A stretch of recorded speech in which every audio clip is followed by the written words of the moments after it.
नमस्ते Oh दोस्तों, मैं my Kundan Kumar M to God. Magnet mind के चैनल पे आपका स्वागत करता हूं। दोस्तों मैंने तो चैप्टर नंबर 1 आवर पास्ट का हिस्ट्री का हमने पहले ही बता रखा है और उसका एक्सरसाइज मैंने नहीं कराया है, तो मैं उसका एक्सरसाइज भी एक छोटा सा वीडियो बना करके मैं उसका एक्सरसाइज का भी डिटेल में आपको यहाँ पे अपलोड कर दूंगा। बट यहाँ मैं बात कर रहा हूँ चैप्टर नंबर 2 का। ठीक है, तो चैप्टर नंबर 2 क्या है? From hunting gathering to growing food. मतलब इसका कहने का मतलब क्या है? आखेट से, मतलब कि आखेट जो शिकार करते थे उससे लेकर के और कहाँ वो कैसे वो खाद्य संग्रह करते थे, मतलब कि फूड का डिपॉजिट करते थे, गैदरिंग करते थे, एंड देन इसके बाद वो क्या करते थे, तो उसका वो उत्पादन तक का यहाँ कहानी इस चैप्टर में आपको बताया गया है। मतलब जैसे कि हम लोग पहला चैप्टर में देखे थे कि वहाँ पहले क्या करते थे इंसान, पहले क्या करते थे? आखेट करते थे। आखेट मतलब होता है मेनली हंटिंग, तो हंटिंग एनिमल्स का हंटिंग करते थे और उसी का वो अपना भोजन के रूप में यूज करते थे। यहाँ हम लोग बात कर रहे हैं चैप्टर नंबर 2 का, जो है chapter from hunting gathering to growing foods. ठीक है, जब आगे हम लोग बात करते हैं तो जैसा कि मैंने पहले ही बता रखा है कि मैं पहले 2 मिनट में आपको समरी बताऊंगा इस चैप्टर का। इस चैप्टर में आपको मेनली इसमें 3 बातें हैं। ठीक है दोस्तों, एक है पुराने जब से मतलब इंसान का वो विकास होना शुरुआत हुआ उस समय की बातों से हम लोग स्टार्ट करते हैं। ठीक है, इसको 3 पार्ट में हम लोग बांटते हैं। एक होता है पैलियोलिथिक। ओके, फर्स्ट नंबर क्या होता है? तो फर्स्ट नंबर होता है आपका पैलियोलिथिक, पैलियोलिथिक पैलियोलिथिक पीरियड। ठीक है, दो सेकंड नंबर होता है आपको Mesolithic, Mesolithic. Okay, and third number होता है आपको नियोलिथिक, नियोलिथिक। जब हम आगे बात करते हैं दोस्तों, तो आप यहाँ देख सकते हैं कि जब फर्स्ट नंबर, जब पैलियोलिथिक का बात करते हैं हम लोग, तो पैलियोलिथिक को बांटा जाता है 3 पार्ट में। हम लोग बहुत ही पुराने समय के अनुसार सब बातें कर रहे हैं कि पहले क्या बोला था, तो पहले इस पीरियड को आप लोग देख सकते हो, लगभग 2 मिलियन ईयर एगो से लेकर के 2 मिलियन ईयर एगो से लेकर के 12,000 मतलब 12,000 ईयर एगो तक का ये पीरियड है, जिसको कि हम लोग पैलियोलिथिक बोलते हैं। ठीक है, जब आगे हम लोग बात करते हैं इसमें दोस्तों, आगे जब बात करते हैं दोस्तों, तो पैलियोलिथिक पहले तो आपको इसका हिंदी मीनिंग आपको समझना होगा, तो आप ज्यादा अच्छे से इस बात को समझ पाओगे। पैलियोलिथिक मतलब होता है पूरा पाषाण का। ठीक है, पूरा पाषाण का मतलब होता है स्टोन। ओके, पाषाण का मतलब हो जाता है आपको स्टोन। स्टोन के एज के समय को हम लोग जब बांटते हैं उसी को बोला जाता है Palaeolithic, Mesolithic and Neolithic. Okay, मतलब कि पत्थर का औजार जब उस समय में बनाया गया था उसके अनुसार इसको हम लोग 3 पार्ट में बांटते हैं। एक होता है पैलियोलिथिक, दूसरा Mesolithic, and third number is Neolithic. Okay, Neolithic. ठीक है, third number, and second number is Mesolithic. ठीक है, मतलब बीच वाले पीरियड को मेसोलिथिक, और जो नया पीरियड आया इसको अगर हिंदी में बात करें तो नव पाषाण काल इसको बोलते हैं, इसको मध्य पाषाण काल बोलते हैं, और फर्स्ट नंबर पैलियोलिथिक जो था उसको पूरा पाषाण काल बोलते हैं। सबसे पुराना ये हो गया पैलियोलिथिक। फर्स्ट नंबर में आपको मैंने बताया कि palaeolithic is the oldest oldest period of stone ages. Okay, अब जब यहाँ आप देख रहे हैं तो मैं आपको मेनली तीन चीज बताना चाहता हूँ, और तीनों को मैं बहुत ही बारीकी से अच्छे से आपको इस बातों को समझाना चाहता हूँ जो आपको लाइफ में कभी इस चीज का प्रॉब्लम ना हो। जब आप स्टोन एज का बात करते हो, जब आप स्टोन एज का बात करोगे तो आप एक चीज देखोगे यहाँ पे स्टोन एज में कि पहले तो पैलियोलिथिक हो गया, पैलियोलिथिक। ओके, इसको हम लोग बांटते हैं 3 पार्ट में। ठीक है, पैलियोलिथिक को हम लोग बांटते हैं 3 पार्ट में। ठीक है दोस्तों,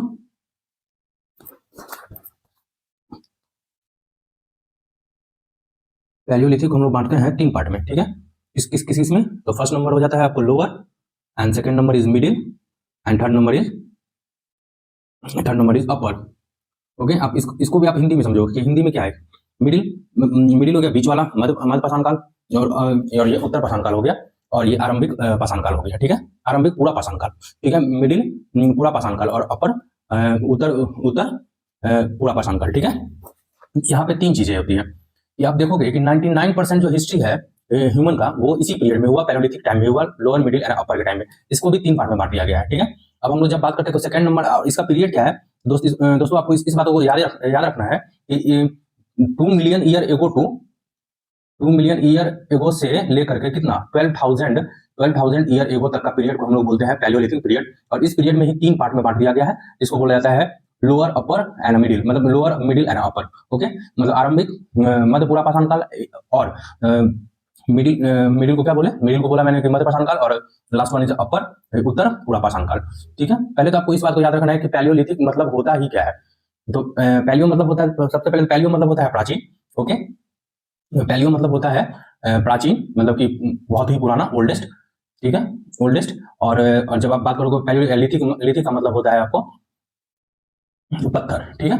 जैसे कि आपको मैंने पहले ही बता दिया कि स्टोन एज का पीरियड के नाम पे ही इन तीनों का नाम रखा गया है, Palaeolithic, Mesolithic and Neolithic. Okay, अब सबको हम लोग पार्ट बाय पार्ट में बांटते हैं। तो जब हम लोग पैलियोलिथिक का फर्स्ट नंबर का बात करते हैं, तो फर्स्ट नंबर में पैलियोलिथिक था। पैलियोलिथिक का पीरियड हो गया आपको 2 million to how much 12,000 million year, 12,000 million year ago, 12,000 साल पहले की ये बातें हैं। अगर हम लोग मेसोलिथिक का बात करते हैं, मेसोलिथिक का जब बात करेंगे तो ये पीरियड हो जाएगा आपको 12,000 साल से लेकर के 10,000 साल तक का, ईयर एगो तक का, ठीक है। जैसे आप इसको क्या बोलते हो, 10,000 ईयर बीसी भी आप इसको बोल सकते हो। जैसे कि मैंने आपको पहले ही समझा रखा है एडी और बीसी के बारे में। एडी जो अभी चल रहा है सो, और बीसी जो ईसा मसीह है, ईसा मसीह के जन्म से पहले का जो पीरियड है, मैंने आपको पहले ही समझा दिया। स्टोन और नब हो गया तो नया, ठीक है। तो नियोलिथिक का पीरियड आप क्या बोल सकते हो, तो नियोलिथिक का पीरियड आप 10,000 साल के बाद का जो भी पीरियड आया वो आपको नियोलिथिक में, पत्थर के समय तक का जो भी था वो हो गया आपको नियोलिथिक में, ठीक है दोस्तों। तो इसमें मेनली यही 3 चीजें हैं जो आपको ध्यान में रखना है। समरी ओवरऑल इस चैप्टर का यही है। और दोस्तों मैं अब आगे आपको चैप्टर के अनुसार ही मैं आपको सब बताता चलूंगा। और मैं दोस्तों यहाँ पे एक चीज इंडिकेट आपको कर देना चाह रहा हूँ कि जब भी मैं मैप के बारे में आपको बताऊं तो आप कोशिश करना दोस्त कि जो एरिया, जो जगह मैं आपको बताऊं उसको आप अपने एक मैप खरीद लो। 10-15 रुपए में देंगे, 20 रुपए में मैक्सिमम देंगे, वो बंडल टाइप का, वो 10-20 मैप ले लो। इससे आपको क्या होगा कि अगर आप दोस्त, अगर अभी से ही आपका मन है कि बीपीएससी और यूपीएससी का मैं प्रिपरेशन करूं, तो आपका उसमें बहुत हेल्प करेगा। और साथ में आपके क्लास में भी आपको बहुत हेल्प करेगा ये चीज कि कहाँ पे कौन सा जगह है, और कौन सा पैलियोलिथिक का है, कौन सा मेसोलिथिक का है, कौन सा नियोलिथिक का है। ओके दोस्तों, इतना आप करना तो आपका बेहतर ही होगा। जैसा कि आप दोस्तों यहाँ पे देख रहे हैं कि मैं चैप्टर स्टार्ट करने जा रहा हूँ दोस्तों। मैं एक एक लाइन पढ़ करके आपको बताऊंगा और साथ में आपको मैं जो भी मैप का पोर्शन होगा उस मैप पे मैं आपको हर वो जगह का इंडिकेट करूंगा और मैं उस चीज को आपको याद कराने का कोशिश करूंगा, साथ में याद भी करना। और दोस्त मैं एक चीज और आपसे बोलना चाहता हूँ कि आप इस मैप को खरीद करके आप उस मैप पे इंडिकेट कर करके आप एक मैप का ये सीरीज बना लो, जो आपको आफ्टर 10 to 12 आपको ये बहुत ही हेल्प करेगा इस चीज का।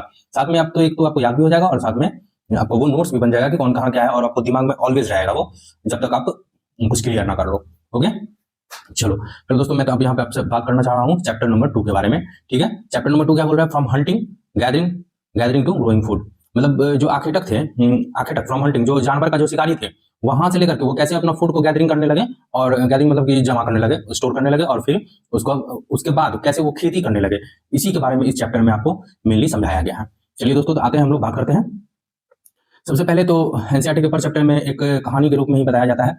यहाँ पे बताया जैसे फर्स्ट चैप्टर में रसीदा का था, और तो इस चैप्टर में आपको तुषार का ट्रेन जर्नी के बारे में कुछ कहानी बताया हुआ है। चलिए let's start and know about the Tushar train journey. चलिए आते हम लोग बात करते हैं। Tushar was going from Delhi to Chennai for his cousin wedding. Tushar जो है, मैं एक एक लाइन को पढ़ रहा हूँ और आपको समझाने की कोशिश कर रहा हूँ कि इससे आपको इंग्लिश से हिंदी में समझने में आसानी होगा, और हिंदी अपनी मातृभाषा है तो ज़्यादा अच्छा समझ में आता है। इसलिए मैं ये कोशिश कर रहा हूँ कि उन सभी बच्चों को ये हेल्पफुल हो, ये जो स्कूल में अच्छे से समझ नहीं पाते हैं और कोचिंग में अच्छे से वो पूछ नहीं पाते हैं, तो फिर वो यहाँ आकर के एक एक लाइन को देख करके पढ़ करके समझ सकते हैं आप, और अपने क्लास में आप बैक बेंचर से आप टॉप बेंचर बन सकते हैं। चलिए आइए दोस्तों, हम लोग बात करते हैं। दे were travelling, first of all यहाँ क्या था मैं फिर से पढ़ दे रहा हूँ। तो था Tushar was going from Delhi to Chennai for his cousin's wedding, ठीक है। अपने तुषार नाम का एक व्यक्ति है जो दिल्ली से चेन्नई जा रहा है, ठीक है। किसके लिए, तो अपने रिश्तेदार का कोई है तो उसके शादी में, कजन के शादी में जा रहा है। They were travelling by train and he had managed to squeeze into the window seat. और वो ट्रेन से सफर कर रहा है और वो जो है सो खिड़की वाले सीट पे जो है वो बैठा हुआ है, ठीक है। उसको सीट मिल गई। His nose glued to the glass pane। उसका वो बाहर का नजारा देखने में मगन हो गया, विंडो वाला सीट इसको मिल गया, ठीक है। As he watched tree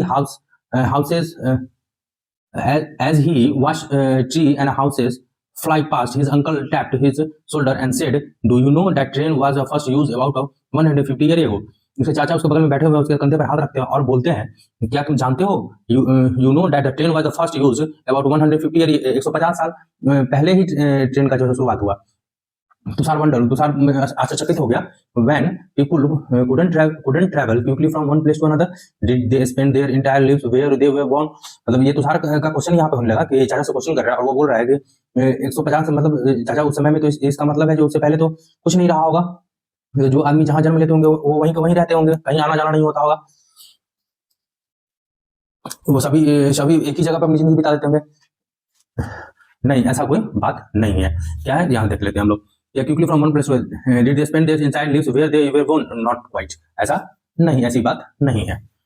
ठीक है, तुषार का कहानी आप समझ गए कि तुषार क्या कहना चाह रहा है। तुषार कहना चाह रहा है कि 150 साल पहले जैसे ट्रेन बना था, ठीक है, ट्रेन का शुरुआत 150 साल पहले हुआ। उससे पहले का क्या बात, उससे और दशक का बात करें, उससे कुछ दशक बाद बस आया, मगर वही उससे भी पहले अगर बात करें तो तुषार का कहने का यही है कि उस समय इंसान मतलब जहाँ पैदा होते होंगे फिर वहीं रह जाते होंगे, फिर आगे वो जाते नहीं होंगे, क्योंकि उनको ट्रैवल करने के लिए कोई वैसा सुविधा नहीं था।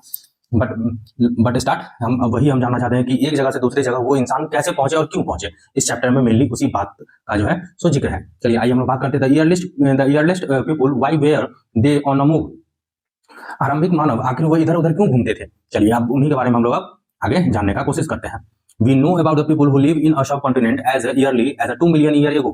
हम उन लोगों के बारे में जानते हैं जो इस महाद्वीप के 20 लाख साल पहले 20 लाख आदमी बस रहे थे। Today we describe them as a hunter gathers. आज हम उन्हें आखेटक खाद्य संग्रह के नाम से जानते हैं। जो उस समय जो 2 लाख साल पहले जो वहां बसे थे उनको आज हम लोग किस नाम जान रहे हैं, तो आखेटक खाद्य संग्रह, हंटर और गैदर्स के नाम से उन्हें हम जानते हैं। Their name comes from the way in which they got their food। इनका नाम इस विधि पे और इस तरीके से बनाया गया, भोजन के इंतजाम करने की विधि के आधार पर उन्हें इस नाम से पुकारा जाने लगा। क्या, हंटर एंड गैदर। वो क्या करते थे, क्योंकि जानवर को मारते थे और खाते थे, तो डेट्स वाई उनको हंटर और गैदर संग्राहक वाला का नाम उनको दिया गया। Generally they hunted wild animal, caught fish and birds, gather fruits, roots, nuts, seeds, leaves, stalks and eggs.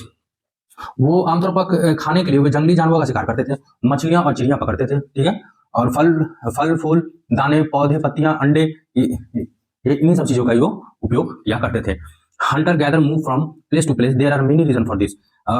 ये आखेटक और जो संग्राहक थे, हंटर और गैदर, जो आखेटक और संग्राहक, हंटर मतलब होता है आखेटक हिंदी में, और गैदर मतलब होता है संग्रह करना, मतलब इकट्ठा करना। Hunter gathers move from place to place, there are many reason for this. मतलब उस एक प्लेस से दूसरे प्लेस जाने के पीछे इसमें बहुत सारे कारण है। पहला कारण हम लोग जानते हैं, first, if they had stay at one place for a long time they would have eaten up all the available plant and animal resources. आप सिंपल सोच सकते हो कि जब कोई भी व्यक्ति अगर एक जंगल में अगर एक ही जगह अगर बसा रह जाए तो वहां का जो भी फल फूल और जो भी खाने का चीज है वो तो वो सारा रिसोर्स को, सारे संसाधन को तो वो यूज कर ले रहे थे। तो वो जब यूज कर ले रहे थे तो उसके वजह से उनको वहां पे तो सारे फूड का जो भी भोजन था, चाहे फ्रूट बोलो, फल बोलो, एनिमल बोलो, प्लांट बोलो, वो सारे चीज क्या हो जा रहे थे, फिर वो वहां खत्म हो जा रहे थे। फिर उस जगह को छोड़ करके वो फिर दूसरी जगह जाते थे। एक तो रीजन ये हो गया कि वो क्यों आखेटक जो है एक जगह से दूसरी जगह जाते थे, आखेटक और संग्राहक। तो एक रीजन तो ये हो गया, therefore they would have to go एलिवेयर इन सर्च ऑफ फूड। वो तो फिर इस वजह से वो, क्योंकि उनका खाद्य संग्रह खत्म हो जा रहा था, तो फिर वो इस वजह से जो है तो फिर एक जगह से दूसरी जगह वो जाया करते थे। फर्स्ट रीजन तो ये हो गया कि क्यों वो आखेटक और ये जाते थे एक जगह से दूसरी जगह। तो एक रीजन तो ये हो गया कि वो क्यों जाते थे, क्योंकि वहां का रिसोर्सेज वो खत्म कर देते थे, तो डेट्स वाई उनको दूसरी जगह जाना पड़ता था। अब सेकंड रीजन क्या था, सेकंड रीजन था animal move from place to place either in search of smaller prey और in a case of deers and wild cattle in search of grass and leave. और क्या होता, दूसरा कारण ये भी था कि वो जानवर जो थे, जानवर वो एक जगह से दूसरी जगह चले जाते थे, वो अपना भोजन के लिए, ठीक है, मतलब हिरन के लिए, बड़े बड़े कैटल्स के लिए, वाइल्ड कैटल्स के लिए, घास के लिए, पत्ते के लिए, ये सब के लिए वो एनिमल जब जाते थे तो उसके पीछे पीछे जो है ये आखेटक और संग्राहक उनको मारने के चक्कर में वो भी उनको फॉलो करते करते एक जगह से दूसरी जगह वो मूवमेंट करने लगे। That is why those who hunted them had to follow their movement. यही मैं पहले बोल दिया, that is why those who hunted them had to follow their movement. उसका मूवमेंट, उसका हंटिंग करने के लिए उसके पीछे पीछे वो भी चले जाते थे। तो सेकंड रीजन तो ये हो गया कि इस वजह से आखेटक और संग्राहक मतलब हंटर और गैदर्स जो थे वो एक जगह से दूसरी जगह जाने लगे। और थर्ड रीजन क्या है दोस्तों, थर्ड रीजन है plant and tree bear fruit in a different season. और plant and tree bears fruit in a different season, so people may have move from season to season in search of different kinds of plant. और तीसरा कारण ये था कि plant और tree जो है तो डिफरेंट सीजन में, मतलब मौसम, 4 मौसम है हमारे यहाँ, गर्मी, ठंड, वसंत और एक और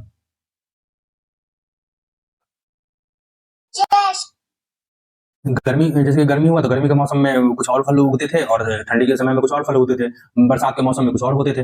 वही एक कारण था जिस वजह से सीजन टू सीजन जो है सो उनको इस वजह से प्लांट के खोज में, डिफरेंट काइंड ऑफ प्लांट के खोज में जो है वो एक जगह से दूसरी जगह चले जाते थे। एक तीसरा कारण ये हो गया। और चौथा कारण क्या था, चौथा कारण था people plants and animal needs water to survive. Water is found in a lakes, streams and river while many rivers and a lake. मैं लंबा नहीं बता रहा हूँ, मैं पहले शॉर्ट्स बता दे रहा हूँ। तो चौथा कारण ये था कि आदमी जो है, पीपल्स, प्लांट एंड एनिमल, मतलब पौधे को और जानवर को, सभी को पानी चाहिए जीने के लिए।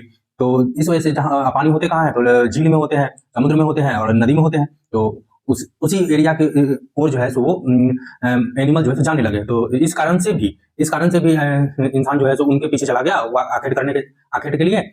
सो सीजन बाय सीजन ये जो है सो एक जगह से दूसरी जगह ये जाने लगे। चौथा कारण ये था, people living on their bank would have to go in search of water during the dry season. मतलब कि गर्मियों के सीजन में, जो सूखा सीजन होता था उस समय में जो है तो पीपल जो है सो नदी के तट पे, बैंक ऑफ द रिवर और एनीथिंग स्ट्रीम्स और लेक, इनके किनारे जाकर के वो वहां बसना शुरू कर दिए फॉर वाटर। ठीक है, सॉरी, पानी की खोज में वो वहां जाके रहने लगे। तो सीजन बाय सीजन वो अपना एक जगह से दूसरी जगह जाने लगे। ये 4 कारण हम लोगों ने देखा कि क्यों जो है सो पहले के आरंभिक मानव जो थे, जो स्टार्टिंग के पीपुल थे, वो जो है सो कैसे इधर से उधर घूमते थे। ठीक है, इनका 4 कारण हम लोगों ने देख लिया।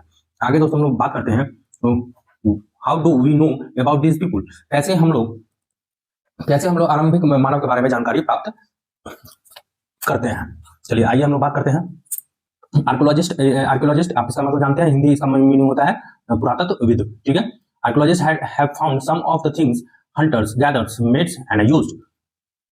पुरातत्व को कुछ ऐसी वस्तु मिली है जिनका निर्माण और उपयोग आखेट और संग्रह, वो खाना को संग्रह करने के लिए किया जाता था। ठीक है, it is likely that people made and use tools of stone woods and bone of which stone tools have survived best.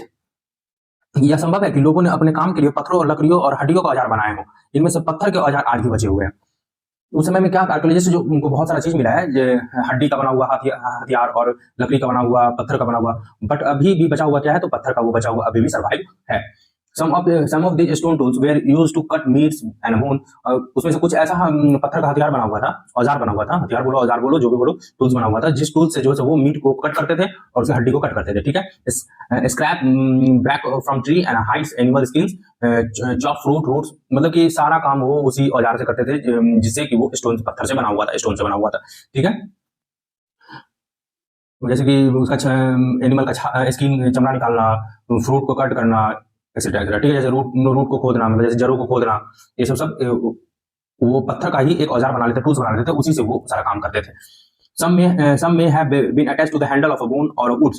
और कुछ पत्थर ऐसे थे जिसका कि हैंडल जो पकड़ने वाला होता है उसमें लकड़ी लगाया हुआ रहता था या फिर हड्डी लगाया हुआ रहता था। ठीक है, to make spears and arrow from hunting, जो कि वो बहुत ही पकड़ने में आसानी होता था और जिससे कि वो हंटिंग करते थे। Other tools were used to chop woods which was used as a firewoods. कुछ औजारों से लकड़ियां भी काटी जाती थी। लकड़ियों का उपयोग ईंधन के साथ साथ झोपड़ियां औजार बनाने के लिए भी किए जाते थे। Woods also used to make huts and tools. ठीक है, लकड़ी का भी यूज किया जाता है क्या चीज के लिए, तो हट्स के लिए, झोपड़ी बनाने के लिए, घर बनाने के लिए, और साथ में टूल्स बनाने के लिए, औजार बनाने के लिए। ओके, आइए आगे देखते हैं हम लोग। आगे क्या है दोस्तों, आप यहाँ पे पिक देख सकते हैं। पिक में आपको दिया हुआ है कि यहाँ पे देखिए, यहाँ पे क्या है, स्टोन टूल्स में also have been used for left, जो बाएं में दिया हुआ है। लेफ्ट एंड राइट आप पहले समझो कि लेफ्ट होता कौन है, राइट कौन होता है। ऑलवेज जब स्क्रीन पे आप देखोगे तो स्क्रीन पे अब दो चीज देखोगे कि स्क्रीन, इसको लेफ्ट बोलते हैं, इधर इस वाले साइड को, और इस वाले साइड को राइट बोलते हैं। पहले आपको ये चीज डायरेक्शन समझना बहुत इंपॉर्टेंट है। डायरेक्शन को बहुत कोई नहीं समझता है। तो ये हो गया लेफ्ट और ये हो गया राइट। जब आपको अगर कभी बोला जाता है कि आप राइट से बात करो तो राइट इधर से, ठीक है, लेफ्ट इधर से। ओके, चलिए हम देखते हैं यहाँ पर। अब यहाँ बोल रहा है लेफ्ट में, तो लेफ्ट में ये है पार्ट, इस पार्ट के बारे में बोल रहा है कि digging the ground to collect edible roots. ये जो है तो जमीन के अंदर वो खोद रहा है, कुछ पत्थर का औजार है, स्टोन का टूल है, जिससे कि वो टूल वो बना हुआ है उस टाइप का नोकीला, जिससे कि वो उसके जमीन को खोद रहा है। ठीक है, जिससे कि उसका रूट निकाल सके वो। ठीक है, एडिबल मतलब जो भी खाने वाला रूट होगा उसको निकाल सके। राइट साइड में आप देखोगे stitching cloth made out of the animal skin, और जो जानवरों का चमड़ा होता था, स्किन होता था, उस ये टूल्स देखो, इस टूल से जो है तो क्या करते थे वो, उससे वो एक कपड़ा बनाते थे, कपड़ा सिलते थे। उसके लिए वो राइट में ये टूल्स दिया हुआ है, इससे ये कपड़ा स्टिचिंग करते थे, बुनते थे, बनाते थे। ठीक है, इतना तक आप अच्छे से समझ चुके हो। चलो दोस्तों, अब आते हैं आगे, हम लोग बात करते हैं choosing a place to live in. रहने की जगह निर्धारित वो लोग कैसे किए। ठीक है, लुक एट द मैप 2। अब मैप आ रहा है तो मैप के बारे में थोड़ा अच्छे से बताएंगे भी आपको, और साथ में आपको ध्यान में भी रखना है। Look at the map 2 below. All the places mark with a red triangle are sites from which archaeologists have found evidence of hunters gathers. Hunter gathers lives in many more places. Okay, यहाँ पे आपको red triangle करके बना हुआ है, जैसे कि Bhimbetka, होशंगी, Kurnool caps, ये जितने भी हैं ये पैलियोलिथिक साइट्स हैं। पहली बात तो ये है कि इसमें आप देखो, आपको यहाँ नजर आएगा कि ये कुरनूल कैप्स, ठीक है, होशंगू, भीमबेटका, ये तीनों जो है ये क्या है, तो फर्स्ट ऑफ ऑल तो आप ये जान लो कि पैलोलिथिक साइट्स है ये, ठीक है। पूरा पाषाण काल का ये साइट है, जो यहाँ पे पूरा पाषाण का आर्कोलॉजिस्ट को जो है यहाँ पे औजार मिले हैं या फिर हड्डी मिले हैं, बहुत सारे झोपड़ी मिले हैं एक्सेट्रा एक्सेट्रा, यहाँ पे आपको कब के मिले हैं, पैलोलिथिक पीरियड के, मतलब पूरा पाषाण काल के, ठीक है। ये कुरनूल, हुशुंगु और ये भीमबेटका, ठीक है। ये तीनों आप ट्रायंगल आप इसको आप अपना एक मैप अगर ले रहे हो तो उसमें आप इसको नोट डाउन कर लेना और मार्क कर लेना इसको कि वो तीनों कहाँ है, और साइड में लिख देना पैलोलिथिक पीरियड्स, ठीक है। चलो अब आगे देखते हैं हम लोग क्या है। और द प्लेस मार्क्स मैंने इसको बता ही दिया। Only some are shown in map, कुछ ही इसमें से बताया गया है। Many sites were located near the source of the water such as the river and lake, और बहुत सारे साइट तो ऐसे हैं जो कि जहाँ की पानी का संसाधन हो, जहाँ के पानी का उपलब्धता हो, जैसे कि रिवर और लेक, वहां पे भी ये पैलोलिथिक टाइम का ये क्या बोलते हैं इसको, जो है सो साइट्स है, जहां से हमको पैलोलिथिक पीरियड का जो है सो बहुत सारे चीज मिले हैं। दोस्तों यहाँ पे मैप में कुछ दिया हुआ है, मैं उसको पहले आपको एक बार डिटेल से आपको मैं समझा देना चाहता हूँ, ठीक है। आप इस बात को समझने का कोशिश करना दोस्तों। आप यहाँ पे देखोगे तो पैलोलिथिक साइड है, न्यूलिथिक साइड है। Neolithic site is blue colour, Paiyampalli, ठीक है। हल्लूर, एक हल्लूर हो गया, पियामपल्ली हो गया, हल्लूर हो गया, और कौन सा है, और है हाँ, और है कोल्डिवा, महागरा, एक महागरा है, एक चिरांद है, ढाव जाली हैदिंग है, और मेहरगढ़ है। ये सब क्या है, न्यूलिथिक साइड है। मेगालिथिक साइड कौन सा है, मेगालिथिक साइड में ये न्यू है, मतलब पाषाण काल का। मेगालिथिक का देखिए तो आपको पता चल जाएगा, मेगालिथिक साइड इन अ ग्रीन सर्कल। तो अदिचन्नलूर, ब्रह्मगिरी, ये सब जो है आपको मेसोलिथिक पीरियड टाइम का साइट सब है यहाँ पे, मतलब उस समय का जो है सो औजार और एवरीथिंग मिला है यहाँ पे, ठीक है।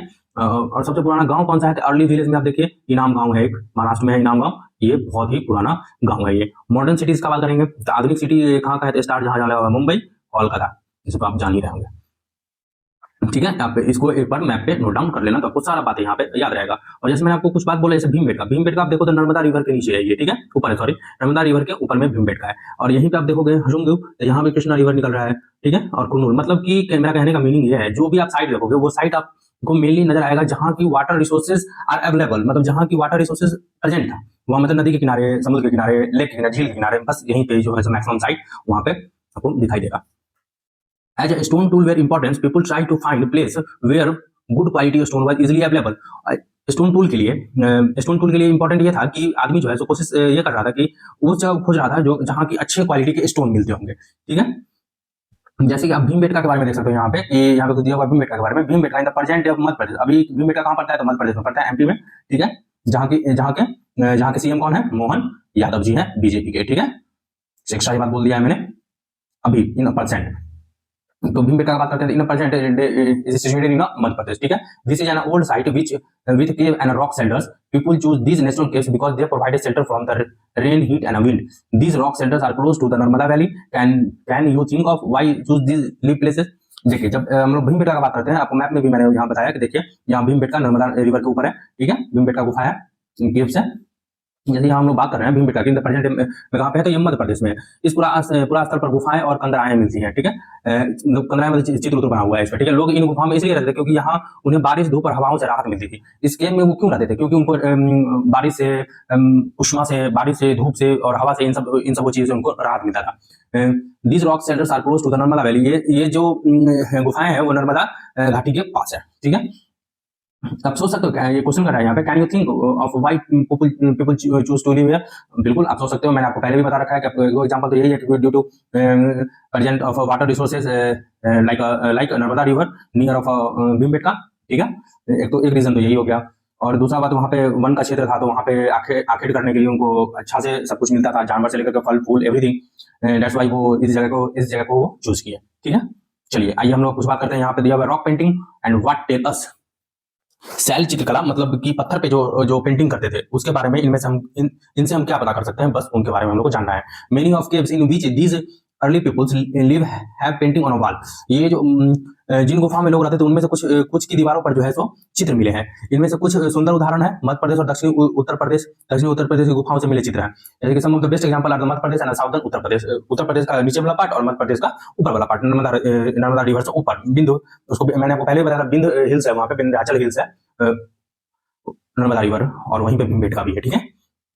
तो हम लोग यहाँ बात करते हैं, इनमें जंगली जानवर को बड़ी कुशलता से सजीव चित्रण किया गया है। इसमें ये चित्र देखोगे आप, आपको क्लियर नजर आएगा कि एक ये इंसान है, ये एक इंसान है और हंटिंग कर रहा है समथिंग गॉड का या कुछ का, बकरी का या फिर भेड़ का, ये जो है सो हंटिंग कर रहा है। सो ये चित्र बहुत ही अच्छा से बताया हुआ है, ये चित्र बनाया हुआ है, ठीक है। कहाँ पे? तो भीमबेटका में, drawn with accuracy and scale, बहुत ही अच्छे तरीके से ये बनाया हुआ है। ये आप स्टोन देख सकते हैं, पत्थर।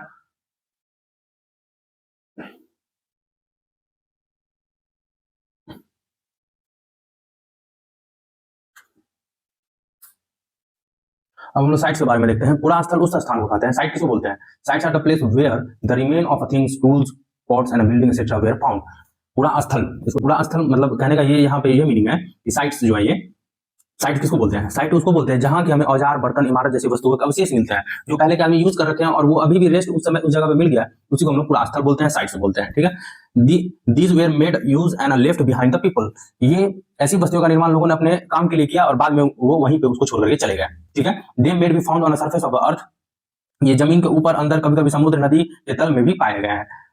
They may be found on the surface of the earth, buried under the earth, धरती के अंदर गाड़ा हुआ, और sometime even under the water, और कभी कभी वो जल के, नदी के तल में भी, नीचे जमीन मतलब कि नदी का जो नीचे सरफेस वाला होता है वहां पे भी बहुत सारे वो टूल्स और ये मिले हैं। You will be learn more about different sites in a later chapter. इसके आगे वाले चैप्टर पे हम लोग और भी बहुत सारे साइट्स के बारे में, डिफरेंट साइट के बारे में जानेंगे, ठीक है। पहले आप साइट समझ जाए क्या हो गया। साइट उसको बोलते हैं, site are the place where the remains of a things, tools, ports and buildings etcetera were found. मतलब कि ऐसा जगह जहां से कि हमको औजारें मिलती थी, बर्तनें मिलती थी, घरें मिलते थे, उस जगह को हम लोग, जो वो पुराने टाइम का जो पूरा जो ये सब चीजें मिली, उन्हीं को हम लोग पूरा स्थल मतलब या तो साइट बोलते हैं, ठीक है। चलिए, फाइंडिंग अबाउट फायर।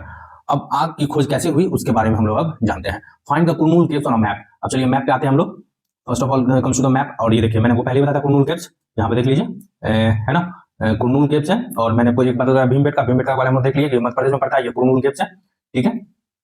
इसके बारे में हम लोग देखते हैं कि क्या बोलना चाह रहा है। कुरनूल के मैंने आपको दिखा दिया, और फिर अब देखिए यहाँ पे find the Kurnool caves on map 2 page number 12, trace of ash has found here. यहाँ पे जो राख जो मिला है, कहाँ पे? कुरनूल केव्स के पास जो है तो राख मिला है।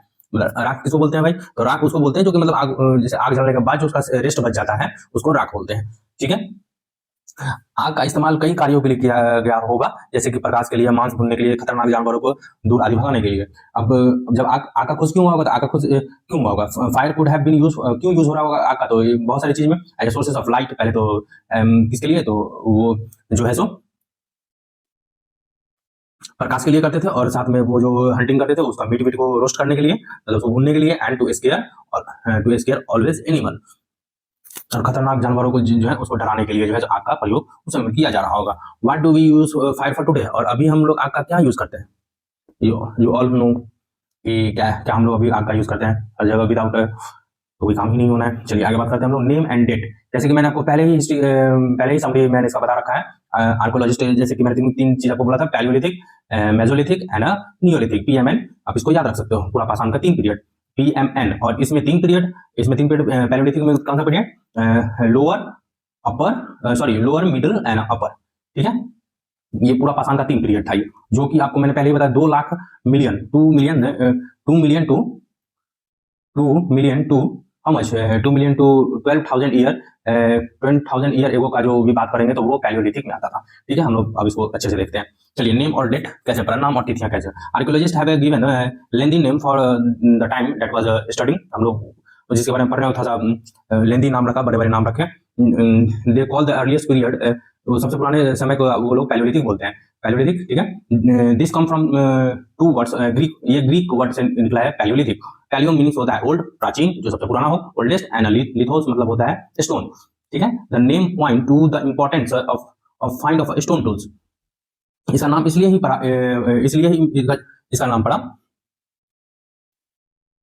और इन जगहों से प्राप्त हमको टूल्स जो मिला है, पत्थर, उसी से इसके बारे में ये नाम पड़ा, ठीक है। तो palaeolithic period extend from 2 million year ago to 12,000 year ago. मैंने पहले बोल दिया कि 20 लाख साल पहले से लेकर के 12,000 साल तक, मतलब 2 million year ago to 12,000 year ago तक का पीरियड को हम लोग पैलियोलिथिक पीरियड बोलते हैं। This long stage of time is divided into the lower, middle and upper Palaeolithic. आप यहाँ देख सकते हैं कि मैंने आपको पहले बता रखा है, this long stage of time divided into क्या क्या, lower, middle and upper Palaeolithic, ठीक है। This long span of time cover 99% of human history. ये जो पीरियड था 2 लाख 2 मिलियन, सॉरी 2 लाख नहीं, 2 मिलियन, मतलब 20 lakh, 2 million to 12,000 year ago का जो हम लोग कहानी देख रहे हैं, उसमें 99% हिस्ट्री जो है इसी में ही हो गया है, ठीक है। और हम लोग आगे बात करते हैं आगे है the period when we find environmental change. उसके बाद जो है उसके बाद कुछ ऐसा समय आया जबकि जो है एनवायरमेंट पर्यावरण परिवर्तन आया। बीइंग अबाउट मतलब कब, तो 12,000 ईयर एगो के समय में ही आया। Till about to 10,000 year ago is called the mesolithic. और इस समय जो पर्यावरणीय चेंज जो आया जिसके वजह से जो है इस पीरियड को नाम रखा गया मेसोलिथिक। मिडिल स्टोन टाइम कब से, 12,000 टू 10,000 ईयर एगो, ठीक है। Stone tools found during this period are generally tiny. और मेसोलिथिक देखिए उस समय का जो पहले का था वो बड़ा बड़ा औजार था और नुकीला था, बट इस समय में जब मेसोलिथिक पीरियड आया तो उस समय में क्या होने लगा, उस समय की छोटा छोटा हथियार बनने लगा, ठीक है। Generally tiny are called the microlith. छोटा छोटा हथियार बनने लगा जिसको हम लोग माइक्रोलिथ के नाम से जानते हैं, ठीक है।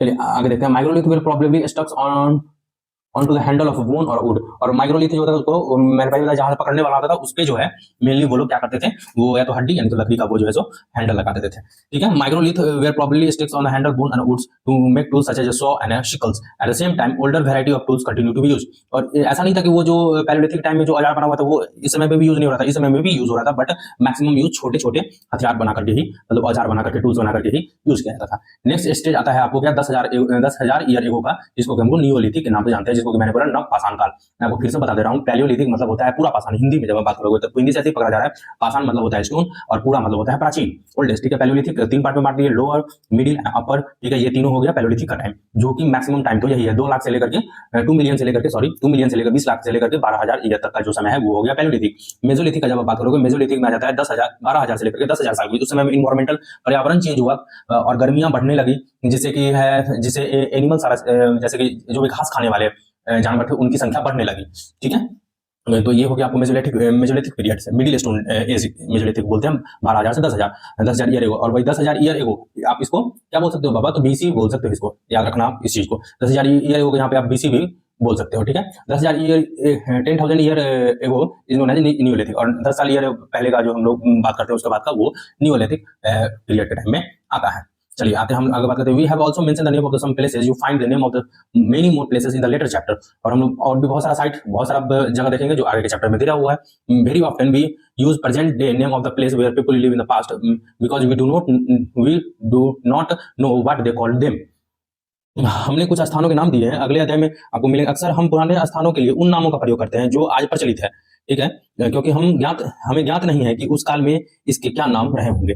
अभी तो जैसे कि भीमबेटका ये सब है, तो वही तो अभी तो भीमबेटका हम लोग बोलते हैं प्रेजेंट के टाइम में। कुरनूल गुफाएं हैं एक्सेट्रा एक्सेट्रा, और उसमें क्या बोला था वी डोंट नो, ठीक है। चेंजिंग इन्वायरमेंट, जब इन्वायरमेंट में चेंज होने लगा 12,000 year ago, 12,000 year ago, there were major change in the climate of the world. पूरे विश्व में जो है सो बहुत ही इंपॉर्टेंट जो है सो पर्यावरणीय चेंज आया, इन्वायरमेंटल चेंज आया with a shift to relative warm condition. वो गर्मी जो है सो वो पैदा करने लगा, ठीक है, वो गर्म होने लगा वातावरण। In the many areas this lead to development of grassland, जिससे कि बहुत सारी जगह पे क्या हुआ कि घास का जो है सो उपज शुरू हुआ, मतलब घास पैदा होना शुरू हुआ। This is a turn lead to increase the number of deers, antelopes, goats, sheeps, cattles, example animals that survive on grass. मैंने पहले बताया कि उस समय में जो उससे क्या हुआ कि घास जो हुआ तो उस घास खाने वाले जो भी जानवर थे उनका जो है संख्या में वृद्धि हो गया, ठीक है। Cattle, sheeps, goats, antelopes, deers, उनके संख्या में वृद्धि होने लगा। Those who hunted this animal now follow them. और जो इनका आखेट करते थे, जो हंटिंग करते थे, जो इसको मारते थे, वो तो क्या करते थे, अब उसको फॉलो करने लगे, learning about their foods habits and their breeding seasons. अब उसके बारे में वो आदमी, अब वो लोग जानने लगे कि कैसे कैसे कैसे ये जानवरों की खाने पीने का आदत है, प्रजनन के समय की जानकारी हासिल करने लगे वो उससे, ठीक है। It is likely that this help people to start thinking about the herding and rearing their animals themselves. इससे क्या हुआ, इससे क्या हुआ कि जानवरों को पकड़ कर अपनी जरूरत के अनुसार पालने की बात सोचने लगे, ठीक है। फिशिंग ऑल्सो बिकम इंपॉर्टेंट, और इस समय इस काल में से मछली भोजन का महत्वपूर्ण स्रोत बन चुका था, ठीक है। अब क्या हो गया देखिए, जैसे कि यहाँ मैंने आपको it is likely that this help people to start thinking about the herding and rearing these animal themself. हो सकता है कि तब के लोग इन जानवरों को पकड़कर अपनी जरूरतों के अनुसार पालने की बात सोचने लगे होंगे, ठीक है। उसको पकड़ने लग रहे थे और फिर उसको ये करने लगे थे, पालने लग रहे थे। और इस समय में जो है फिशिंग मतलब मछली पकड़ना और मछली का भोजन जो है जो मेन फूड का बात हो गया, ठीक है। आगे है दोस्तों द बिगिनिंग ऑफ फार्मिंग और हर्डिंग, मतलब खेती और पशुपालन कैसे शुरुआत हुई उसके बारे में हम लोग देखते हैं। This was also a time when several grains bearing grasses including wheat, barley and rice grew naturally in different parts of Assam country. इस दौरान पैलेलिथिक और मेसोलिथिक एंड नियोलिथिक टाइम का जो बात हो रहा है यहाँ पे, इस दौरान क्या हुआ कि इस उपमहाद्वीप में, भारत के उपमहाद्वीप में विभिन्न इलाकों में गेहूं, जौ और राइस, चावल प्राकृतिक रूप से उगने लगे थे, नेचुरली रूप से ही इस कॉन्टिनेंट में उगने लगे थे। Men, women and children probably collected this grain as a food and learned where they grew and when they ripened। शायद महिलाएं, पुरुष और बच्चों जो है इस अनाज का जो है इस अनाजों को भोजन के लिए जो इकट्ठा करना शुरू कर दिया गया, ठीक है, शुरू कर दिया। साथ ही वह यह भी सीखने लगे कि अनाज कहाँ उगते हैं, कब पककर तैयार होते हैं, ठीक है। दिस में lead them to think about the growing plant on their own. और ऐसा करते करते लोगों ने अनाजों को खुद पैदा करना सीख लिया। इस प्रकार धीरे धीरे वो in this way people become a farmer, ठीक है, वैसे वो एक किसान बन गए, ठीक है। आप इस बात को समझे कि कैसे होगा, ठीक है। चलिए आगे बात करते हैं। People could also attract and then tame animal by leaving food for them near their shelters. इसी तरह लोग ने अपने घरों के आसपास चारा रखकर जानवरों को आकर्षित करने लगा, ठीक है, आकर्षित करके उनको पालतू बनाने का कोशिश किया गया। सबसे पहले जिस जंगली जानवर को बनाया गया, wild ancestor of a dog, वो पालतू जिसको बनाया गया वो कुत्ता था। वो क्या था, the wild ancestor of the dog, मतलब कि जंगली कुत्तों के पूर्वज थे वो, ठीक है। उनको सबसे पहले जो है वो पालतू बनाए। धीरे धीरे later people encourage animal that were relatively gentle to come near to the camp where they lived. धीरे धीरे लोग भेड़ी, बकरी, गाय, सूअर जैसे जानवरों को अपने घर के नजदीक आने को उत्साहित करने लगे। These animals such as sheep, goats, cattle and also pig live in herds and most of them ate grass। और ये जितने भी घास खाने वाले थे, वो सब जो है वहां पे उनके भोजन के लिए वो वहां पे आकर रहने लगे। और साथ में क्या हो गया, जो और ऐसे जानवर जो थे सो झुंड में रहते थे, और वो झुंड में जो है सो अपने भोजन की तलाश में, और वो उनको आकर्षित करने के लिए वो अपना वहां पे घास रख देते थे, और उनका भोजन जो भी चारा होता था वो रख देते थे, जिससे कि वो एनिमल उनको आकर्षित करके उनके पास आने लगे, ठीक है। Often people protected this animal from attack by other wild animal, this is how they become हर्डर। ऐसे अक्सर लोग अन्य जंगली जानवरों के आक्रमण से सुरक्षा क्या करते थे उन जानवरों को जो पालतू बना रहे थे, और इस तरह वो धीरे धीरे वो पशुपालक भी बन गए, ठीक है। आप यहाँ पे दो चीज देखते हैं, फार्मर कैसे बने और ये पशुपालक कैसे बने, ठीक है। आगे दोस्तों, can you think of any reason why dog was the perhaps the first animal to be tame. सबसे पहले कुत्तों को क्यों ये पालतू बनाया गया, क्या आप इसके बारे में सोच सकते हैं? आप मुझे सोच करके बताना। चलिए अब हम लोग बात करते हैं डोमेस्टिकेशन के बारे में, घरेलू प्रक्रिया के बारे में बोलते हैं। Domestication is the name given to the process in which people grow plant and look after animal। लोगों द्वारा पौधा उगाने और जानवरों की देखभाल करने की घरेलूकरण की प्रक्रिया नाम दिया गया, ठीक है। इसको जो पौधा उगाते थे और जानवर का देखभाल करते थे उसी को डोमेस्टिकेशन जो है सो बोला गया, ठीक है। वेरी ऑफ्टन अक्सर plant and animal that are tended by peoples become different from wild plant and animal. अपनाए गए ये पौधे और जानवर अक्सर जंगली पौधे होता था, जानवरों से भिन्न होते थे, ठीक है।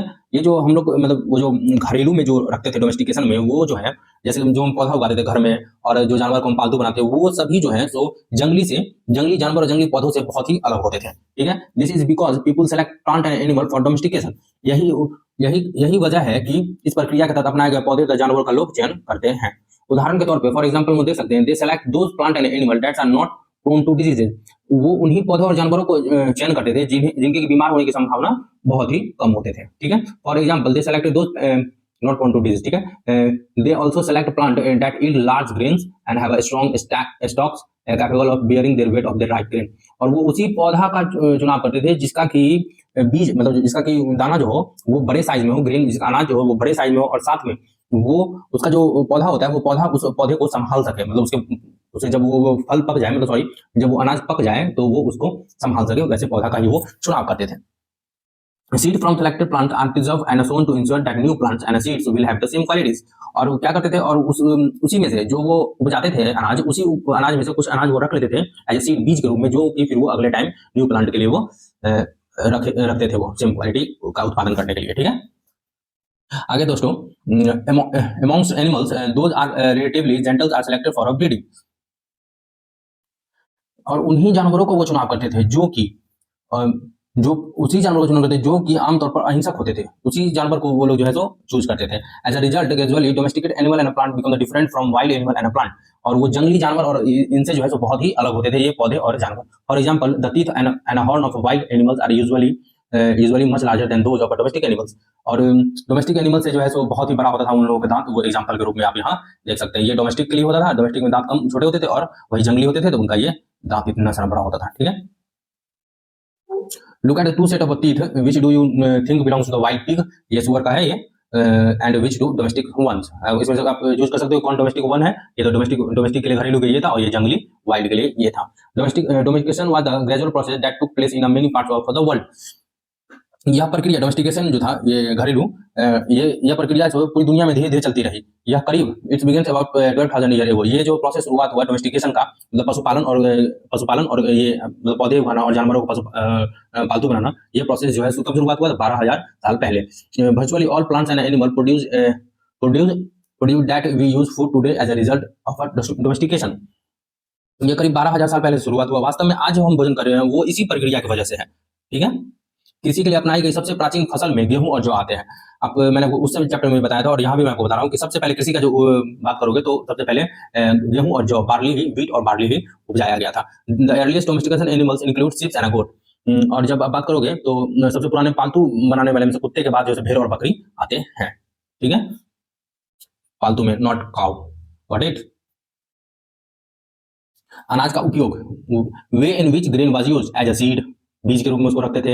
एज अ फूड, आपसे ये क्वेश्चन भी कर सकता है कि ग्रेन का यूज क्या क्या के लिए था, अनाज का यूज क्या चीज के लिए था? तो as a seed, as a food, as a gift, store for food. और वो एक तो बीज के लिए, एक अपने खाने के लिए, एक किसी को अगर देना है उपहार के रूप में उसके लिए, स्टोर फॉर अपने खाने के लिए वो उसको स्टोर करके रखते थे। A new way of life, if you plant a seeds you will notice that it takes some times to grow. जब पौधे के बीज को बो करके देखते हैं हम, तो हम पाते हैं क्या है कि उसको विकसित होने में कुछ वक्त लगता है। दिस में भी सेवरल डेज, वीक्स, मंथ और इन सम केस ईयर। और कुछ में ऐसा होता है कि कुछ दिन में ही हो जाता है, बीज निकल जाता है, बीज में से पौधा निकल जाता है, कुछ में मंथ लगता है, कुछ में साल लगते हैं। When people began growing plant it means that they had to stay in a same place for a long time, looking after the plants, watering and weeding, driving away animal and birds till the grain ripe and then the grain had to use carefully। इसलिए जब लोग पौधे उगाने लगे तब उनके देखभाल के लिए अब एक ही जगह पर लंबे समय तक अब वो रहने लगे। बीज बोने से लेकर फसलों तक पकने तक, पौधे की सिंचाई करने, खरपतवार हटाने के लिए, driving animals and birds, grain rhyme, ठीक है, जानवरों और चिड़ियों से उनको सुरक्षा करने जैसे बहुत से काम शामिल थे। कटाई के बाद अनाज का उपयोग बहुत ही संभाल कर करना पड़ता था। ठीक है। And then the grains had to use carefully. मतलब मैं आपको इस बात को मैं फिर से बोल दे रहा हूँ, इस बात को समझने की कोशिश करो कि क्या था बात। तो बात ये था कि जब वो सीड को मतलब बोया करते थे तो उसमें कुछ में बहुत जल्दी ही हो जाते थे, कुछ दिनों में ही हो जाते थे, कुछ सप्ताह में उगते थे, कुछ मंथ में उगते थे, और सम केस कुछ ऐसा था कि जो सालों में उगते थे। इसके लिए क्या हुआ कि अब जो बोया हुआ है तो उसके उपज, उसके पकने तक, उसके बीज के पकने तक, उसके फसल बनने तक के लिए अब वहीं पे ही आदमी का बचने का बात होने लगा। क्योंकि अब जब तक वो फल पकेगा नहीं और जब तक वो बीज पकेगा नहीं और वो खाने के लिए बनेगा नहीं, तब तक वो अब इंसान लोग वहीं पे और रहने लगे। ठीक है, चलिए आगे हम लोग देखते हैं।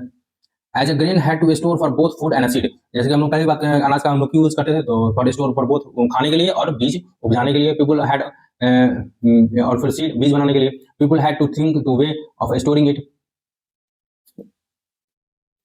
इसलिए लोगों ने इसे भंडारण की बात सोचना पड़ गया है। In many area they begin making large clay pots और वो बास्केट और डग इनटू द ग्राउंड। और बहुत जगह पर ऐसा देखा गया कि बहुत बड़ा पॉट, बर्तन बना दिया जा रहा था, या फिर बास्केट में रखा जा रहा था उसको स्टोर करने के लिए अनाज को, या फिर उसको जमीन के अंदर में डग पीट कर दिया, मतलब खोद करके उसको अंदर रख दिया जाता।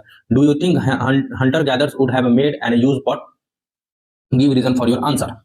क्या तुम्हें लगता है कि शिकारी या भोजन संग्रह करने वाले बर्तन बनाते और उसका प्रयोग करते होंगे? आप अपने जवाब का कारण बताओ। ठीक है, आपको ये बताना है। Rearing animal multiply naturally. जानवर बचते थे जिनकी उनकी संख्या बढ़ती गई। चलिए अब हम जानवर की बात करते हैं। जानवर चलते फिरते खाद्य संग्रह। ठीक है, रियरिंग एनिमल, इनको बोला जाता है जानवर चलते फिरते खाद्य संग्रह। एनिमल मल्टीपल नेचुरल, जानवर बचते थे जिनकी उनकी संख्या बढ़ती गई। Besides, if they were looked after carefully, they provide milk, which is an important source of food, and meat whenever required. अगर जानवरों को देखभाल की जाए तो उनकी संख्या बढ़ती है, साथ में उनमें दूध भी प्राप्त होता है। अगर हम उनका देखभाल करते हैं तो उससे उनकी संख्या में वृद्धि होती है, जिससे हमें क्या मिलता है? दूध मिलता है, जो कि बहुत बड़ा संसाधन है इसका, खाना का, sources of food and meat. और वो साथ में वो मांस भी देते थे जब उन्हें जरूरत होती थी। In other word, animal are reared can be used as a store of food. दूसरे शब्दों में बोल सकते हैं कि पशुपालन भोजन के भंडारण का एक तरीका है।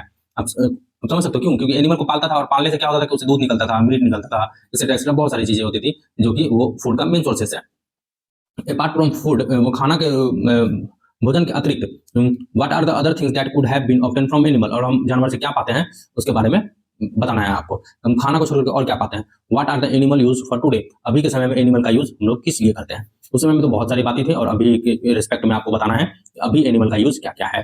Find out about the first farmer और हर्डर। आओ हम लोग आइए हम लोग अब सर्च करते हैं कि आरंभिक कृषक और पशुपालक के बारे में पता करते हैं। ठीक है, जो स्टार्टिंग के टाइम में मेजोरिटी और न्यूलिथिक के टाइम में फार्मर और हर्डर्स का क्या कहानी था वो देखते हैं। टर्न ऑन मैप 2, जब मैप 2 पे आते हैं, we will notice a number of blue squares. Blue square मैंने आपको पहले ही बताया था कि जब पेज नंबर 2 में आप जब मैप देखोगे, आप मैप नंबर 2 देखोगे फर्स्ट मैप तो उसमें था, तो ब्लू कलर का जो भी आप देख रहे हो न्यूलिथिक पीरियड्स, पेमपल्ली, हल्लूर, कोल्डीबा, महागरा, बुझहोम, और यहाँ पे मेहरगढ़, और यहाँ पे धावजाली, हालिम, और ये चिरांद बिहार में पड़ता है, सारण डिस्ट्रिक्ट, सिवान सारण जो भी है, सारण में चिरांद पड़ता है। ठीक है, ये बिहार में है, और ये असम में है दालजो जो हेल्डिंग, और यहाँ पे बुझहोम में ये कश्मीर में है, और मेहरगढ़ ये ईरान के पास है। ठीक है, ये सब आपको जो है न्यूलिथिक पीरियड का टाइम का ये है।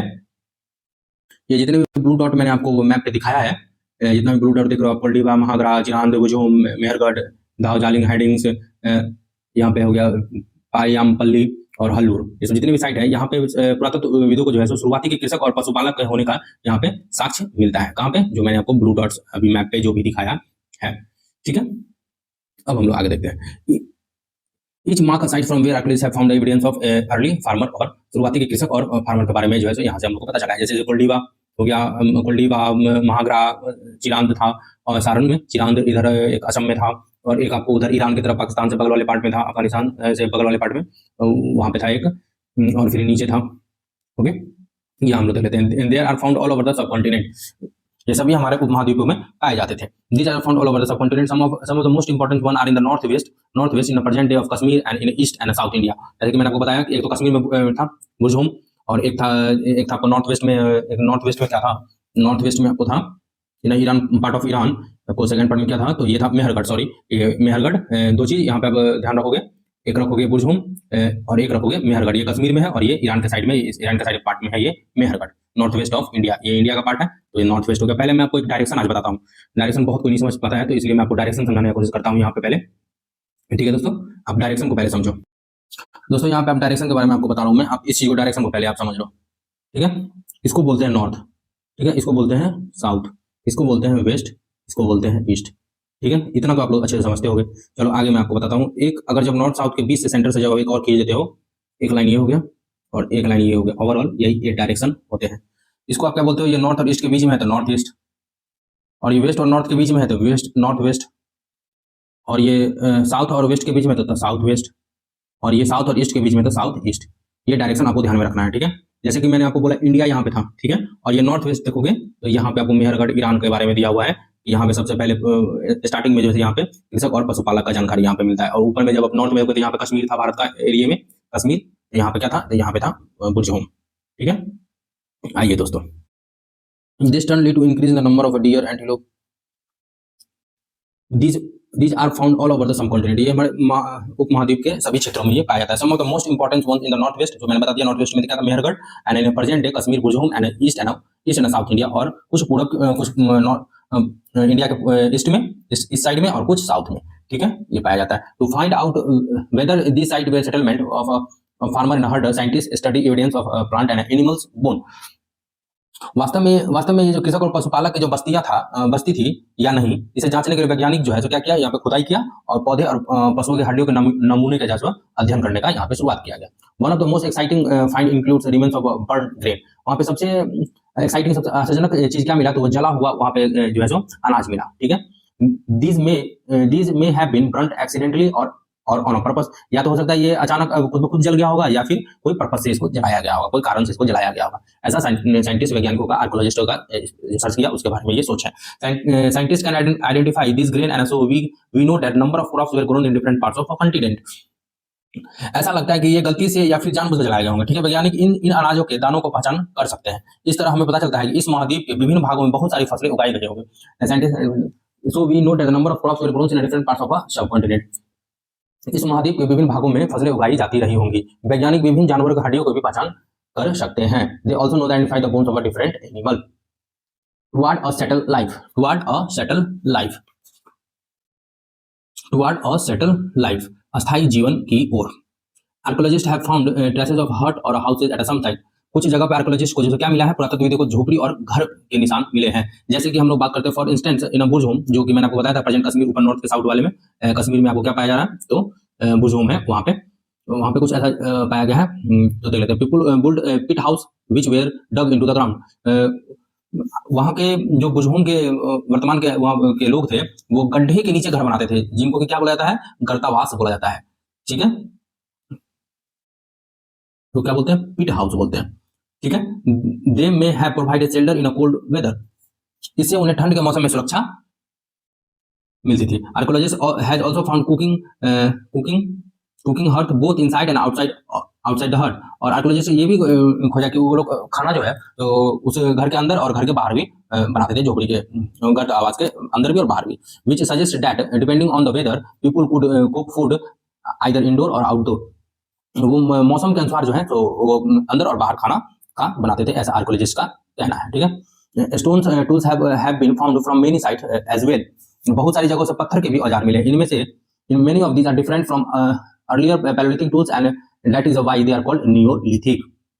इनमें से कुछ ऐसे जो पुरापाषाण जो पैलेयोलिथिक पीरियड का था उस उपकरणों से भिन्न है, इसलिए हम लोग इन्हें नवपाषाण युग कहते हैं, नियोलिथिक पीरियड कहते हैं।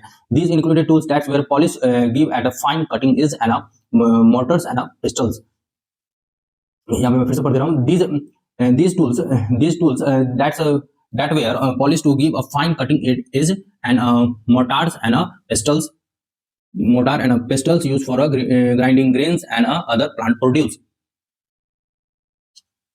इनमें से वो औजार भी हैं जिनकी धार को और अधिक पैना करने के लिए क्या किया गया, उसके ऊपर पॉलिश चढ़ा दिया गया। ठीक है, इसका नोकीला देख रहे हैं कि आप उसको पॉलिश चढ़ा देगा। जैसे कि ओखली और मुसल का प्रयोग, जैसे कि ओखली मोटर्स एंड पेस्टल या यूज फॉर ग्राइंडिंग ग्रेन, वो मतलब अनाज को पीसने के लिए वो क्या करते थे, मोटर्स और पेस्टल का यूज करते थे। जैसे कि अभी हम लोग उसको हिंदी में ओखली और मुसल बोलते हैं, कूटने वाला मुसल और ओखली जिसके अंदर डाला जाता है उससे।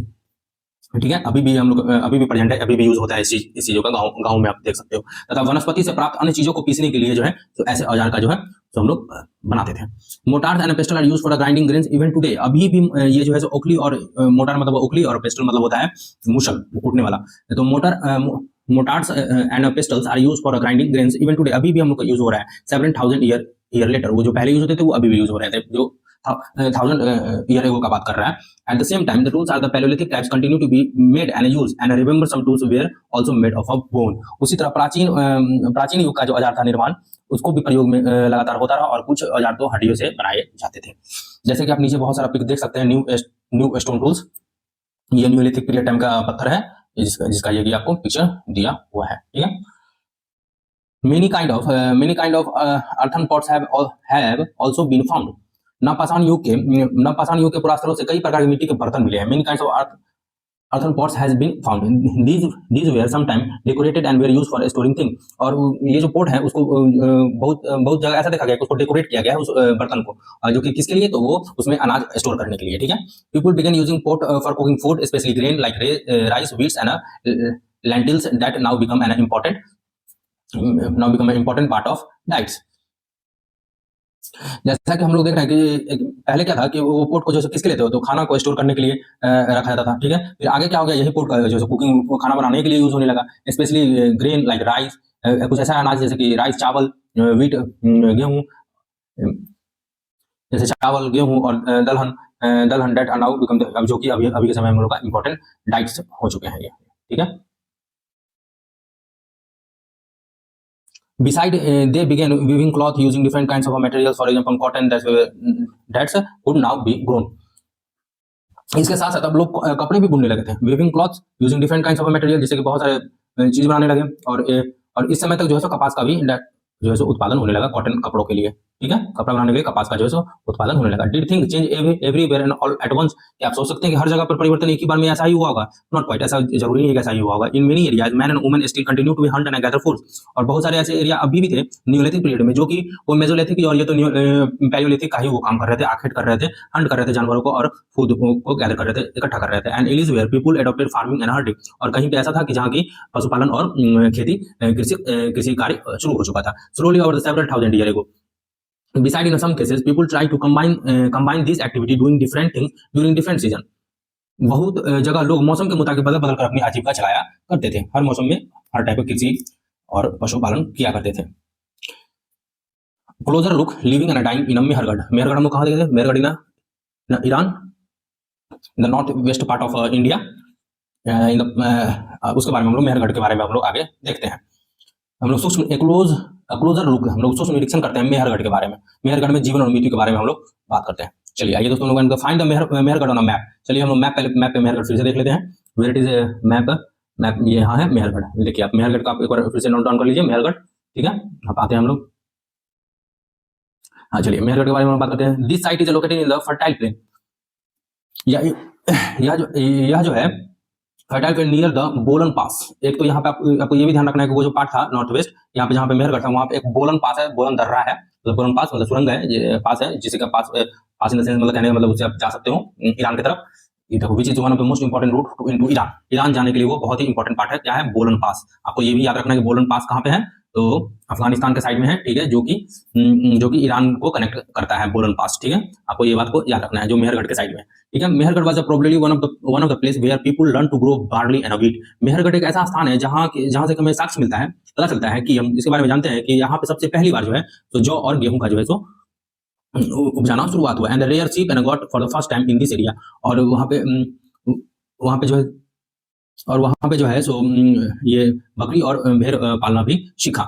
It is one of the earliest village that we know about. ये बहुत ही सबसे पुराना गांव है जो जिसके बारे में हम जान रहे हैं। At this site many animals bone were found. बहुत सारे जानवरों का जो है वहाँ पे हड्डी पाया गया। Bone of the wild animal, जंगली जानवर का जो है, such as deers and pig, सुअर जैसे हिरन और सुअर का।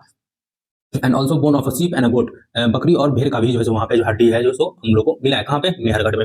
Other find at the Mehrgarh included remains of square of rectangle house. अब यहाँ देख सकते हैं मेहरगढ़ से हम लोग को एक घर भी मिला है जो कि रेक्टेंगल मतलब रेक्टेंगल टाइप का है। ये देख रहे हैं, रेक्टेंगल इसी को बोलते हैं, तो चारों साइड से ऐसा हो। ठीक है, इन रेक्टेंगल एंड स्क्वायर, और दोनों टाइप का, स्क्वायर और रेक्टेंगल दोनों टाइप का जो घर उनको मेहरगढ़ में मिला है। Etch house has 4 and more compartment. और सभी घरों में जो 4 और 4 से ज्यादा घर हैं, रूम है। Some of which have been used for storage. इसमें कुछ ऐसे हैं जो कि खाना उसमें स्टोर किया जाता होगा। आप यहाँ पे देख सकते हैं, ये house in Mehrgarh that is what a house in Mehrgarh may have look like in what way is this house similar to one which you like. अभी के समय से आप इसको जोड़ करके देखो, क्या इसी टाइप का होता है? बिल्कुल, 4 कमरे थे उस समय भी मेहरगढ़ के जगह पे। चलिए एक पिक्चर यहाँ पे आपको दिया हुआ है। इस पिक्चर के बारे में बात करते हैं। ब्यूरल फ्रॉम मेहरगढ़, यहाँ पे एक जो है सो चित्र दिया हुआ है। इसी तरह आप देख सकते हैं ये कब्र है जिसमें कि इसमें इंसानों को दफनाया जाता था। ठीक है, इसमें आप देख सकते हैं ये इंसान है, और इसके साथ ही जो है तो क्या होते थे, इसमें हम आगे पढ़ देते हैं आपको।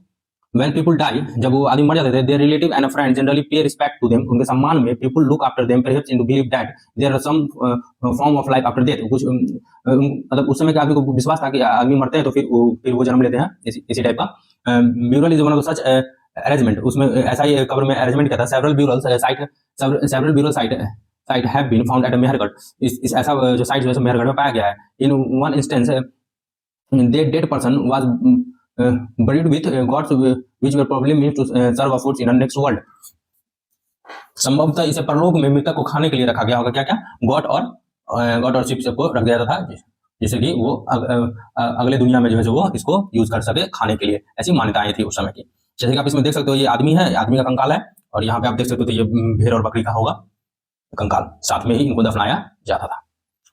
ठीक है दोस्तों, ओवरऑल चैप्टर तो यही है, और इसमें कुछ कीवर्ड्स हैं। मैं उस कीवर्ड्स के बारे में आपको बता दे रहा हूँ। पहले कीवर्ड हंटर गैदर्स, मैंने आपको पहले बताया। हंटर और गैदर्स मतलब आखेटक, और गैदर्स मतलब जो खाद्य को संग्रह को मतलब खाना को भोजन को जो संग्रह करता था। खाद्य मतलब जो खाने वाली चीज है उसको संग्रह करता था। साइट मैंने आपको पहले बता दिया, जहाँ की वो कुछ चीजें मिलती थी, अवशेष मिलते थे, वो पुराने समय के, उसी को साइट्स बोलते हैं।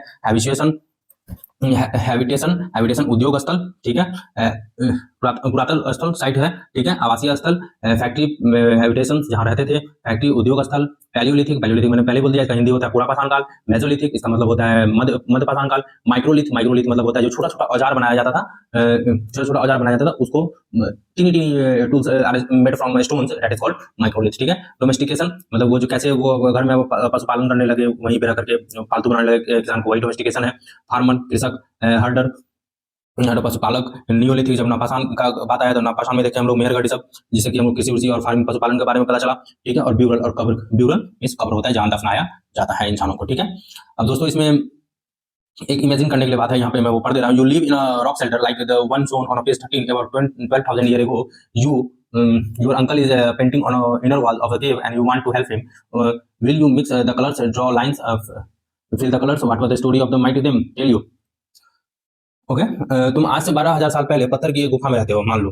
आप पृष्ठ 13 पे इसको देख सकते हैं। तुम्हारे मामा गुफा की ओर एक भीतरी दीवार पर चित्र बना रहे हैं। तुम उनकी सहायता करना चाहते हो। तुम रंग बनाओ, रेखाएं खींचो या फिर उनमें से रंग भरोगे। तुम्हारे मामा तुम्हें कौन कौन सी कहानियां सुनाएंगे, कल्पना करो। ये ऐसी बातें। चलिए आगे एक्सरसाइज है दोस्तों। इसमें 6 क्वेश्चन है। ये 6 क्वेश्चन मैं आपको जो है सो एक वीडियो बना करके मैं एक्स्ट्रा डाल दूंगा, क्योंकि इसमें मैं ऐड करता हूँ तो बहुत लंबा हो जाएगा ये वीडियो, ये देखने का मन भी नहीं करेगा। तो दोस्तों इसमें कुछ इंपॉर्टेंट डेट्स दिए हुए हैं, वो डेट आपको याद रखना है। मेजोलिथिक पीरियड 12,000 से 10,000 साल पहले का बात है, बीसी का। बिगिनिंग ऑफ डोमेस्टिकेशन, वो घरेलू कब बनने लगे, एक ही घर पर रहने का वो प्रक्रिया कब शुरुआत हुआ, तो 12,000 साल पहले हुआ। Beginning of settlement of Mehrgarh में जो सेटलमेंट शुरुआत हुआ वो कब हुआ, तो 8,000 साल पहले हुआ। ठीक है। The beginning of Mesolithic 10,000 year ago। मैंने तीनों पीरियड के बारे में आपको बता दिया। मैं फाइनली मैं इस वीडियो को इनके एक्सरसाइज को मैं आपको सारा डिस्कस करके मैं आपको एक वीडियो बना करके भी डाल दूंगा। ठीक है दोस्तों, तो थैंक यू।